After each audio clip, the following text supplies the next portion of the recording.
How to remove the gamma watermark from your gamma's presentation. Hello guys, this is Atticus and welcome back to Apex. In today's video, I'll teach you guys how you can remove this watermark from gamma when you have downloaded a gamma presentation. Now before I teach you guys that, if you're new to our channel Apex, go down below and hit the subscribe button and stay tuned for more upcoming videos. As you can see right here, I even have a presentation on why you should subscribe to our channel. Now let's get started. First of all, you will need to head over to your web browser and then open up Canva. So after you open up your Canva, you'll need to choose presentations option. First, you'll need to make sure that you're logged into your account too.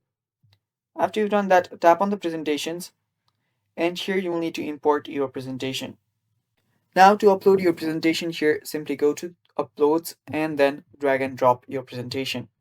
So after you drag and drop it, wait for it to load, and after it loads, simply select this, apply all three pages. So now after you've just uploaded your gamma's presentation here, I'll just remove this menu from here for now. Let me send that back. Okay, so now since you have just uploaded your gamma's presentation, you'll see made with gamma option again. Just select that and tap on delete. Do that same for your other slides. You can simply delete this again for the last slide and you're basically good to go. Now all you need to do is tap on share and download this. Now wait for it to get downloaded. Simply select your file type. Now I'll just download it for PowerPoint presentation. Tap on download and wait for it. And after it completes downloading, you can simply open it up and check it out if the watermark is gone or not. So it's been completed.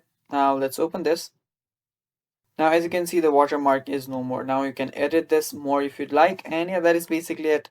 Thanks for watching guys. That is all for this video. Don't forget to subscribe and stay tuned for more.